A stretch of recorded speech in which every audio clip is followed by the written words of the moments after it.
Voilà, on a vu la semaine passée l'examen d'Apocalypse 4, qui rend compte de la vision reçue par l'apôtre Jean, vision par laquelle Jean a accès au ciel, où trône le Dieu créateur. Avec le chapitre suivant, le chapitre 5, que nous allons lire dans quelques instants, nous allons voir continuer donc cette vision qui nous donne accès finalement au Dieu sauveur, l'agneau. Donc lisons, si vous voulez bien, je lirai dans la version Summer, Apocalypse chapitre 5. Alors je vis dans la main droite de celui qui siégeait sur le trône un livre écrit à l'intérieur et à l'extérieur. Il était scellé de 7 sceaux. Je vis aussi un ange puissant qui proclamait d'une voix forte, qui est digne d'ouvrir le livre et d'en rompre les sceaux. Mais personne, ni au ciel, ni sur la terre, ni sous la terre, n'était capable d'ouvrir le livre, ni de le lire. Je me suis mis à pleurer abondamment parce qu'on ne trouvait personne qui fût digne d'ouvrir le livre et de le lire. Alors l'un des représentants du peuple de Dieu me dit « Ne pleure pas, voici. Il a remporté la victoire, le lion de la tribu de Juda, le rejeton de la racine de David, pour ouvrir le livre et ses 7 sceaux. Alors je vis au milieu du trône et des 4 êtres vivants et au milieu des représentants du peuple de Dieu, un agneau qui se tenait debout. Il semblait avoir été égorgé. Il avait 7 cornes et 7 yeux, qui sont les 7 esprits de Dieu, envoyés par toute la terre. L'agneau s'avança pour recevoir le livre de la main droite de celui qui siégeait sur le trône. Lorsqu'il eut pris le livre, les 4 êtres vivants et les 24 représentants du peuple de Dieu se prosternèrent devant l'agneau. Ils avaient chacun une harpe et des coupes d'or remplies d'encens qui représentent les prières des membres du peuple saint. Et ils chantaient un cantique nouveau. Tu es digne de recevoir le livre et d'en briser les sceaux, car tu as été égorgé et tu as racheté pour Dieu, grâce à ton sacrifice, des hommes de toute tribu, de toute langue, de tout peuple, de toutes les nations. Tu as fait d'eux un peuple de rois et de prêtres pour notre Dieu, et ils régneront sur la terre. Puis je vis, et j'entendis la voix d'anges rassemblés en grand nombre autour du trône, des êtres vivants et des représentants du peuple de Dieu. Ils étaient des milliers de milliers et des millions de millions. Ils disaient d'une voix forte, « Il est digne, l'agneau qui fut égorgé, de recevoir la puissance, la richesse, la sagesse et la force, l'honneur et la gloire et la louange. Et toutes les créatures dans le ciel, sur la terre, sous la terre et sur la mer, tous les êtres qui peuplent l'univers, je les entendis proclamer à celui qui siège sur le trône et à l'agneau, soit louange et honneur, gloire et puissance pour toute l'éternité. » Les 4 êtres vivants répondaient « Amen » et les représentants du peuple de Dieu se prosternèrent et adorèrent. On va reprendre les éléments de ce tableau et on va essayer d'en dégager le message. On aperçoit tout d'abord, dans la main droite du roi qui siège sur le trône, un rouleau, un livre, probablement à l'époque un rouleau, dont il est dit qu'il est scellé de 7 sceaux. Et détail pour le moins incongru, Jean dit, il est écrit sur les 2 faces. Quand un document est roulé, on ne voit en fait qu'une face, la face extérieure. On reviendra sur ce détail. La question est posée de savoir qui serait habilité à ouvrir le livre. Dans un premier temps, personne ne se présente et n'a, semble-t-il, la capacité d'ouvrir et de lire le livre. La formule « dans le ciel, sur la terre, sous la terre » est manifestement une manière de désigner l'ensemble de la création, et personne dans cette création n'a cette capacité d'ouvrir le livre. On voit Jean est profondément affligé puisqu'il nous est dit qu'il pleure abondamment. Car Jean a décerné que finalement le contenu du livre avait certainement un rapport direct avec le dessein divin et il voudrait bien sûr en connaître la teneur. La tension dramatique nous est épargnée plus longtemps car rapidement il nous est dit qu'une personne lui déclare « quelqu'un est digne d'ouvrir ce rouleau ». Et cette personne est présentée comme étant le lion de la tribu de Juda, le rejeton de la racine de David. Si nous ne sommes que des auditeurs des lecteurs occasionnels des Écritures, peut-être que ces références-là ne nous parlent pas. Par contre, Jean, lui qui avait été nourri, comme d'ailleurs tous les rédacteurs du Nouveau Testament, des visions et des images des prophètes de l'Antiquité, et puis par ailleurs, on sait que l'Esprit Saint est venu à la Pentecôte et a réactivé leur mémoire, si besoin était. Jean, certainement, lui, avait bien compris de quoi il s'agissait. Le lion, en effet, était l'emblème de la tribu de Juda, celle qui allait donner le roi à Israël. Et il ne fait pas de doute que Jean connaissait le passage de Genèse chapitre 49, versets 9 et 10, où on peut lire entre autres « Oui, Juda est un jeune lion, le sceptre ne s'écartera pas de Juda jusqu'à la venue de celui auquel ils appartiennent et à qui tous les peuples rendront obéissance. » Quant à la référence au rejeton de la souche de David, c'est une allusion à la prophétie d'Isaïe. En Isaïe chapitre 11, on lit en effet versets 1 et 10, des extraits. « Un rameau poussera sur le tronc d'Isaïe », alors ce n'est pas le même, là il s'agit de Jessé, le père de David. « Un rejeton naîtra de ses racines et portera du fruit, et tous les peuples étrangers se tourneront vers lui. » Isaïe chapitre 11, versets 1 et 10. Jean a certainement identifié rapidement ce personnage comme étant le roi messianique, descendant de David, d'autant qu'il est dit qu'il a remporté la victoire, condition nécessaire pour pouvoir ouvrir le livre. Il va pouvoir agir donc en tant que représentant de Dieu, et comme je le disais, moi ça m'évoque le terme de plénipotentiaire, terme qui est tombé en désuétude, mais qui me revient de mon cours d'histoire au lycée. On peut imaginer le visionnaire de Patmos, verset 6, cherchant à voir l'agneau. Et qu'est-ce qu'il découvre? Un agneau égorgé. Alors, pour nous, la surprise peut être grande parce que avoir remporté la victoire alors qu'on a un agneau égorgé, c'est plutôt antinomique. Mais Jean avait cette culture vétérotestamentaire qui lui permettait sans aucun doute d'associer à cette idée deux images, celle de l'agneau paschal, sacrifié lors de la sortie d'Égypte, et substitué aux premiers-nés israélites pour éviter qu'ils ne soient tués comme tous les premiers-nés qui allaient l'être, et aussi l'agneau mené à l'abattoir dont fait état le prophète Ésaïe au chapitre 53, où il est question du serviteur du Seigneur qui allait donner sa vie pour le rachat des péchés des siens. Cette association, pour le moins étrange, d'un agneau et d'un lion, surtout quand on ajoute que l'agneau a été égorgé, pour nous qui n'avons pas le bagage, le background de Jean, peut nous surprendre. C'est en fait la suite de la vision qui nous renseigne au travers de la louange qui est adressée à ce personnage. Au milieu du verset 9, on lit en effet « Tu as racheté pour Dieu, grâce à ton sacrifice, des hommes de toute tribu, de toute langue, de tout peuple, de toutes les nations. » C'est en effet par sa mort que le Messie a remporté la victoire en nous délivrant du péché. Tel est le paradoxe de la croix que traduit la superposition des images du lion et de l'agneau égorgé. Et cette victoire le qualifie pour ouvrir le livre et que lui soit rendu un culte. Tout en étant égorgé, il nous est précisé que l'agneau se tient debout, ce qui laisse entendre qu'il est prêt à agir pour les membres de son peuple. Et le fait qu'il soit debout, certainement, ça évoque pour nous la victoire qu'il a remportée lors de sa résurrection, qui en est d'ailleurs le point culminant de cette victoire. Jean a écrit qu'il voit l'agneau au milieu du trône.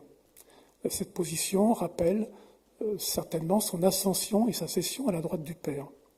Sur le trône, il détient comme le Père la souveraineté du monde. Et contrairement à ce que j'évoquais tout à l'heure, comme quoi ce personnage aurait agi en tant que représentant de Dieu, en fait, il a le même pouvoir que Dieu. Il a ce pouvoir au même titre que celui qui siège sur le trône.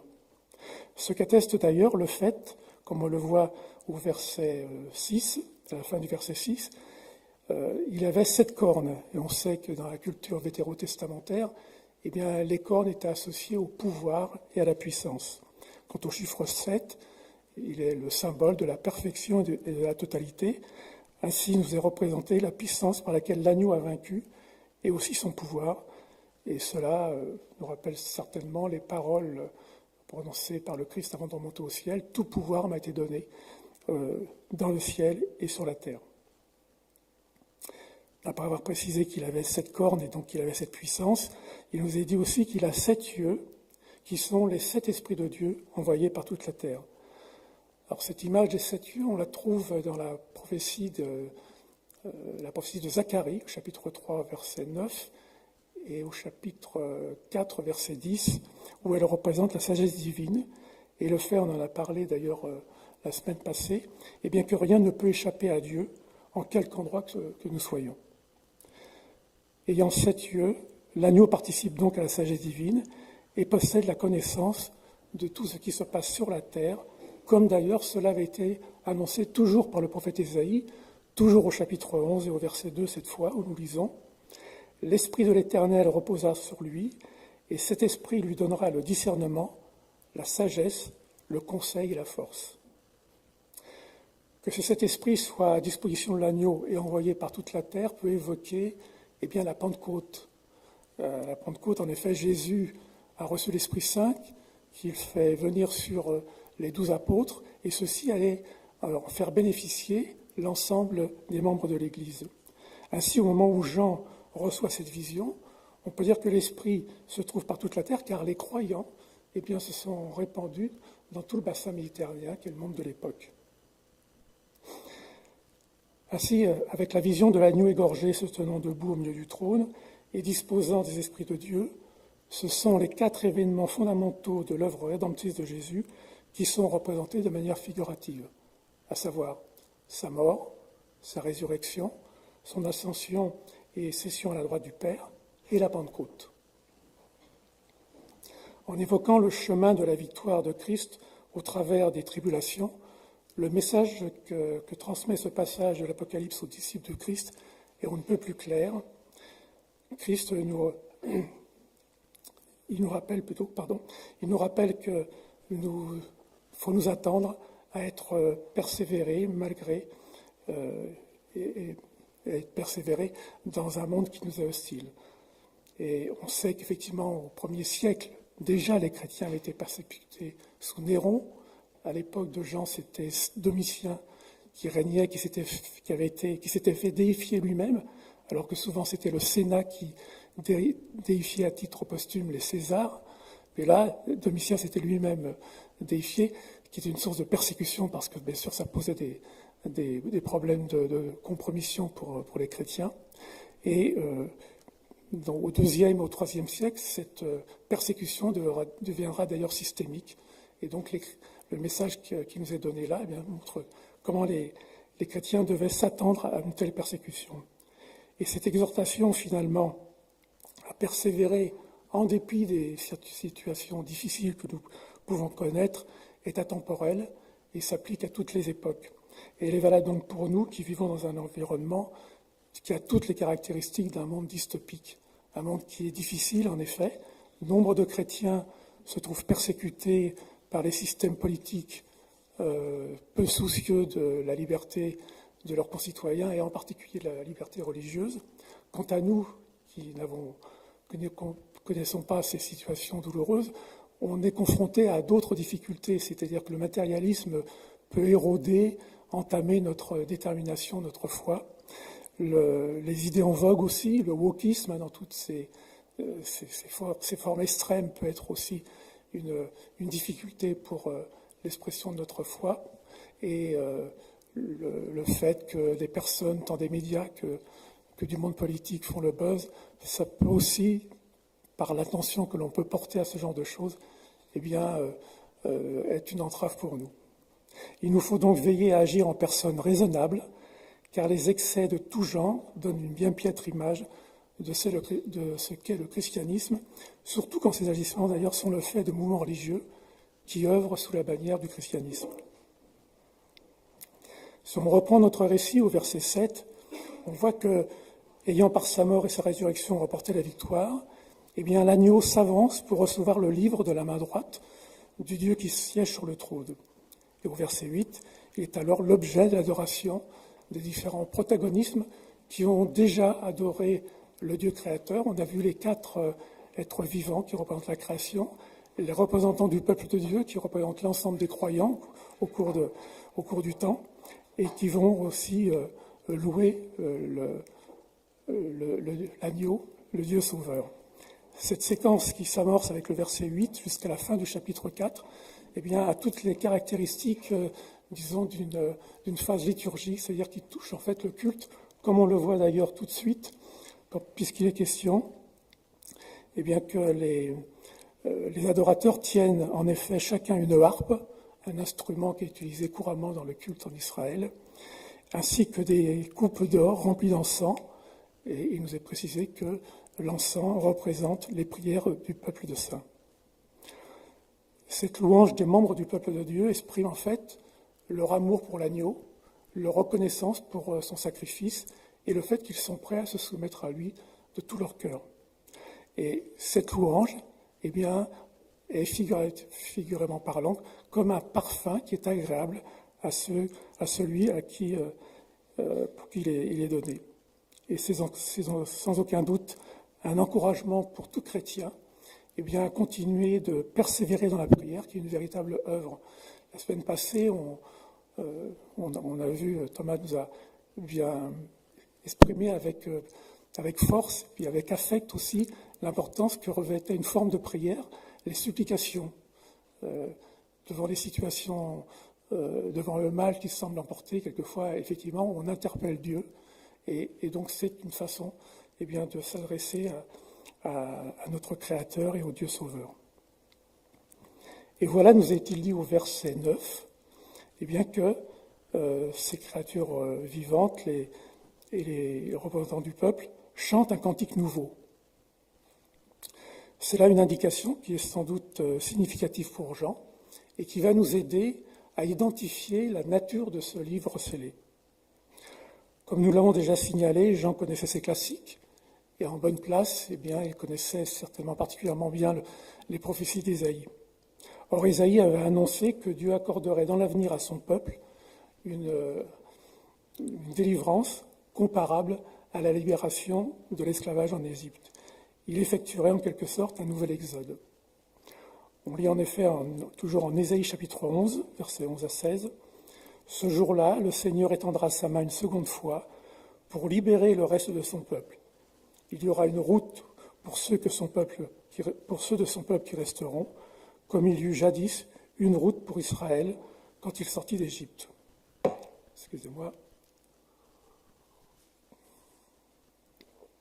Suite à cela, ça c'était le verset 11, versets 11 à 16, suite à cela, comme il a été fait mention tout à l'heure, dans l'introduction du culte, au chapitre 12, Ésaïe fait état d'un cantique nouveau que le reste du peuple de Dieu va entonner lors de ce nouvel exode pour célébrer cette nouvelle délivrance.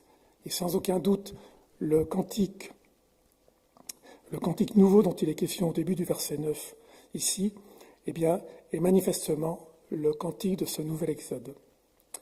C'est donc du côté de l'exode qu'il faut nous tourner si on veut saisir la symbolique de ce livre scellé. Alors il nous faudrait lire Exode chapitre 24. On n'en a pas le temps, mais je vous invite à le faire. 18 versets, c'est relativement court. Dans ce chapitre 24, on voit plusieurs choses. Moïse a relaté la cérémonie de la conclusion de l'ancienne alliance. Tout d'abord, il est question d'un livre de l'alliance qui contenait les paroles du Seigneur. Moïse lit ce livre. Le sang de sacrifice est aspergé en partie sur l'autel et en partie sur le peuple et présenté comme étant le sang de l'alliance. De la même façon, le sacrifice sanglant de l'agneau, par lequel Dieu a opéré la rédemption de son peuple, c'est ce qu'on voit ici au verset 9, est pareillement le sang de la nouvelle alliance, comme d'ailleurs Jésus-Christ l'a souligné quand il instaure la scène. Sur le mont Sinaï, Moïse était entré seul dans la présence de Dieu, tandis que les hommes qui l'accompagnaient étaient restés en bas de la montagne. Dans notre texte, l'agneau est proche de Dieu, on a vu au milieu du trône. Il est le nouveau Moïse, le médiateur de la nouvelle alliance, et les dirigeants du peuple sont un peu plus loin, tout autour du trône. Autre similitude, toujours en Exode chapitre 24, entré dans la présence divine sur le mont Sinaï, Moïse avait reçu du Seigneur les tablettes de pierre. Exode 24, verset 12, appelé dans le livre du Deutéronome les tablettes de l'Alliance. y étaient écrites les 10 paroles, le décalogue, qui était un condensé du livre de l'Alliance. Et on peut noter que ces tablettes étaient écrites des deux côtés, comme le dit, alors non pas Exode 24, mais Exode 32, verset 15. Tout comme le livre scellé dans la vision de Daniel. On voit là la façon dont Daniel exprime finalement, rend compte de cette vision. Il va au-delà de ce qu'il voit. On a vu que, d'une manière générale, le livre de la Révélation n'est pas à comparer à un rapport de police. Il utilise un style littéraire qui permet ce genre de, j'allais dire presque d'incohérence, mais on voit là que manifestement, s'il y a incohérence, elle n'est qu'apparente parce que Jean avait sans aucun doute à l'esprit ces tablettes de pierre qui étaient écrites de deux côtés. Ainsi, manifestement, ce livre que seul l'agneau est habilité à ouvrir correspond tout à la fois aux tablettes de l'Alliance et au livre de l'Alliance. Alors on ne doit pas être surpris de ce mode de communication qui consiste à superposer différentes figures. C'est en fait une liberté que s'autorise le rédacteur dans ce genre littéraire qui est propre à l'Apocalypse. C'est d'ailleurs ce qu'on a vu déjà la semaine dernière au chapitre 4, quand on a vu que les 4 êtres vivants étaient en fait une superposition à la fois des séraphins d'Ésaïe chapitre 6 et des chérubins d'Ézéchiel chapitre 1. À la lumière de cette analyse, qui n'est pas la mienne, je vous rassure, qui est celle de Sylvain Romerowski dans son livre Commentaire sur l'Apocalypse de Jean, l'auteur en conclut qu'il est tout à fait inutile de chercher à identifier plus avant ce livre scellé de 7 sceaux à un livre connu. En fait, le livre est simplement une image, il fait partie de la mise en scène nécessaire pour représenter la conclusion de la Nouvelle Alliance. Et on verra la semaine prochaine, probablement, lors de l'examen du chapitre 6, la rupture des sceaux du livre signifiera que l'histoire est désormais placée sous le signe de la Nouvelle Alliance qui en détermine le cours. Ce cantique nouveau, on revient donc aux versets 9 et 10, ce cantique nouveau souligne, comme on l'a déjà mentionné, à la fois la dignité de celui qui reçoit le livre, ainsi que l'honneur qui lui est dû pour la rédemption que sa mise à mort apporte à de nombreuses personnes. Alors il est dit de toute tribu, de toute langue, de tout peuple, de toutes les nations. Une formule dont l'accumulation des termes, certainement, nous permet de voir combien le peuple de Dieu avait un caractère universel. L'agneau a fait de ces personnes, nous est-il précisé au verset 10, un royaume, un peuple de rois et de prêtres. Alors un peuple de rois, effectivement, cela avait pour conséquence leur participation future au règne de Christ sur la terre restaurée, et non pas dans un ciel éthéré. On s'arrête quelques instants sur cet aspect-là. D'abord, cette promesse de connaître une vie merveilleuse sur la terre, c'est une promesse qui était faite à Israël. On lit par exemple, toujours sous la plume d'Ésaïe, au chapitre 65 par exemple, au versets 17 et 19, j'ai extrait 2 parties. Ésaïe déclare, c'est Dieu qui parle, je vais créer une terre nouvelle, on n'y entendra plus de pleurs ni de cris de détresse. Pour montrer que finalement, l'espérance qui était donnée aux Israélites, c'était d'un jour de vivre sur une terre où on aura pu effectivement les maux qui nous accablent actuellement. Alors c'est vrai que dans le Nouveau Testament, on a une référence. L'apôtre Paul dit que nous sommes, quand il s'adresse aux Philippiens, au chapitre 3, verset 20, il dit que nous sommes citoyens des cieux. Donc cela semble être en contradiction. Mais le verset suivant, il dit « Des cieux, nous attendons ardemment la venue du Seigneur pour nous sauver. » Paul était sur terre, il attendait que du ciel vienne le Seigneur pour les sauver. On pourrait détailler, mais ce n'est pas le propos ici. Et c'est bien Christ qui descendra du ciel, comme cela d'ailleurs avait été annoncé par les anges au moment de l'ascension du Christ au ciel. Les apôtres étaient là à regarder le Seigneur monter, et les anges à côté leur ont déclaré « Ce Jésus qui a été enlevé au milieu du ciel de vous, en redescendra un jour de la même manière. » Et si on veut encore ajouter un élément pour corroborer ce qu'on vient de dire, un petit peu plus loin dans le livre de la Révélation, chapitre 21, verset 3, on verra qu'une voix du trône, le trône dont on parle actuellement, s'élève pour dire « Voici la tente de Dieu est avec les hommes. » Donc, Dieu, en l'occurrence, en la personne de Jésus, viendra effectivement avec les hommes, et il est précisé, il habitera avec eux. C'est Dieu qui habitera avec les hommes. C'est pas une proposition, en maths on apprend ça, c'est pas une proposition réflexive. C'est pas la même chose que les hommes habiteront avec Dieu. Dieu habitera avec les hommes, c'est lui qui vient pour habiter avec les hommes. Il est précisé aussi, en dehors des trois rois, qu'ils seront prêtres. On a là un des textes sur lesquels s'appuie l'affirmation du sacerdoce des croyants. Et cela est d'ailleurs en plein accord, là encore, avec les promesses que Dieu avait faites à son peuple. En Exode chapitre 19, verset 6, nous disons « Oui, vous serez pour moi un royaume de prêtres et une nation sainte. » Sous condition, verset 5, « si vous m'obéissez et restez fidèles à mon alliance. » Alors on peut préciser en quoi consiste la prêtrise des chrétiens. D'abord, dans l'Antique Israël, les prêtres avaient pour objet de représenter officiellement Dieu et attirer l'attention, enseigner le peuple sur Dieu et sur ses lois. L'apôtre Paul souligne dans sa première épître, au chapitre 2, verset 5, que ce sont maintenant les chrétiens, pierres vivantes, qui forment le temple spirituel et constituent une sainte communauté de prêtres. Donc en tant que chrétiens, nous sommes des prêtres dans la mesure où quand nous offrons des louanges à notre Créateur et à l'agneau. On arrive au verset suivant, verset 11, où il est précisé que les anges, eux-mêmes, joignent leur voix à cette louange. Alors les anges ne sont pas directement bénéficiaires du sacrifice de Jésus. Jésus est venu pour les humains, il n'est pas venu pour les anges. Ces anges sont présentés en grand nombre, il est dit qu'ils sont des milliers de milliers et des millions de millions. Cela peut évoquer la référence au livre de Daniel au chapitre 7, verset 10. On voit que des anges en grand nombre servent le Créateur. Et dans le livre du Deutéronome, on trouve aussi la référence de myriades d'anges qui entourent Yahvé au Sinaï pour conduire son peuple dans sa marche au désert.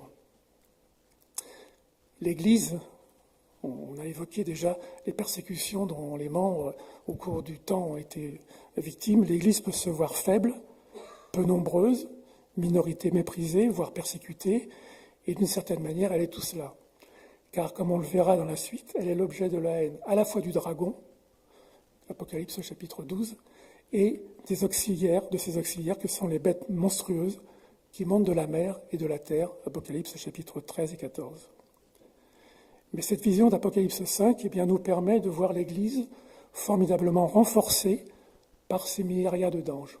On peut penser que Jean a eu souvenir de ce qui était arrivé aux serviteurs d'Élisée. Élisée, à un moment donné, s'est trouvé poursuivi par les armées syriennes. Et son serviteur a pris peur. Et Élisée a voulu le rassurer. Il dit « N'aie pas peur, car ceux qui sont avec nous sont plus nombreux qu'eux. » Il s'adresse à son Créateur, il le prie et lui demande « Ouvre-lui les yeux pour qu'il voie. » L'Éternel ouvrit les yeux du serviteur qui vit la montagne pleine de chevaux et de chars de feu autour d'Élisée. Le fait de savoir que les anges viendront avec le Christ pour finalement éradiquer tous les maux qui font souffrir l'humanité, est sans doute une manière de galvaniser, de nous fortifier dans notre détermination à lui rester attaché quoi qu'il advienne. Le chant de ces anges rend gloire à l'agneau pour sa mort rédemptrice et lui reconnaît 7 attributs, dont 3 déjà adressés au Dieu créateur, la puissance, l'honneur et la gloire. Sa dignité, sa puissance et sa force sont une fois de plus soulignées et proclamées. Et à lui, la richesse aussi, il dit, car le monde lui appartient avec tout ce qu'il contient. L'apôtre Paul, effectivement, avait déjà écrit avant cela, que tout a été créé par lui et pour lui. Il a lui aussi la sagesse par laquelle il gouverne le monde et conduit l'histoire vers le but fixé par son Père. Alors ce chœur de louange, il s'adressait d'abord au Dieu créateur. Chapitre 4, on voit les 4 êtres vivants, les 24 anciens qui apportent leur louange au Dieu créateur. On retrouve les mêmes au chapitre 5, elles louent l'agneau. Et maintenant, comme on vient de le voir, les anges apportent aussi leur contribution à cette louange. Puis c'est finalement, il nous est précisé, c'est finalement toutes les créatures dans le ciel, sur la terre, sous la terre et sur la mer, et tout ce qui s'y trouve, d'entonner une louange qui s'adresse maintenant, il est dit, à celui qui siège sur le trône et à l'agneau. Après avoir été adorés séparément, le roi et l'agneau, le Père et le Fils, eh bien, sont maintenant adorés ensemble. Le Fils est honoré au même titre que le Père. Le Fils est Dieu comme le Père. Voilà ce que souligne cette louange. Et ceci revêt une importance capitale, bien sûr, dans notre culte, car nous louons tout à la fois le Père et le Fils. Le monothéisme préservé, en même temps, deux personnes reçoivent l'adoration due à Dieu seul. Et cette louange se termine, il est temps aussi que ça se termine, se termine par un Amen des quatre êtres vivants, figure de la création, comme nous l'avons dit, et par l'adoration des représentants du peuple de Dieu. Pour terminer, on peut essayer de résumer les éléments de ce diptyque, constitué des chapitres 4 et 5. Quelques facteurs, on trouve des facteurs qui vont déterminer toute l'histoire de l'humanité qui doit suivre. Je vais en faire ressortir 6. Tout d'abord, Dieu est le Créateur, qui règne souverainement sur l'univers. C'est ce qu'on a vu entre autres la dernière fois. L'agneau a vaincu. Il a racheté par sa mort une multitude d'hommes et de femmes. Dieu s'est lié à eux par une alliance dont l'agneau est le médiateur. Ils sont son peuple, un peuple de rois prêtres. Il est leur Dieu qui va les protéger, les conduire à une nouvelle terre promise.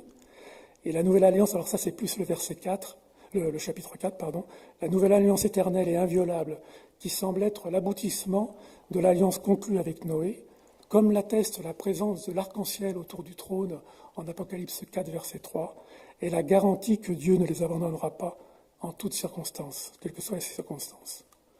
Tout cela peut nous porter à joindre nos voix, je vais vous demander les vôtres d'ailleurs, nos cœurs, à ces louanges cosmiques, pour adorer en toutes circonstances le Dieu créateur et l'agneau. Alors si vous voulez bien, nous pouvons reprendre ensemble, et à notre compte cette proclamation, alors elle doit s'afficher, on peut la reprendre dans la Bible. Si vous êtes prêts, ensemble, à celui qui siège sur le trône et à l'agneau, soit louange et honneur, gloire et puissance pour toute l'éternité. Amen.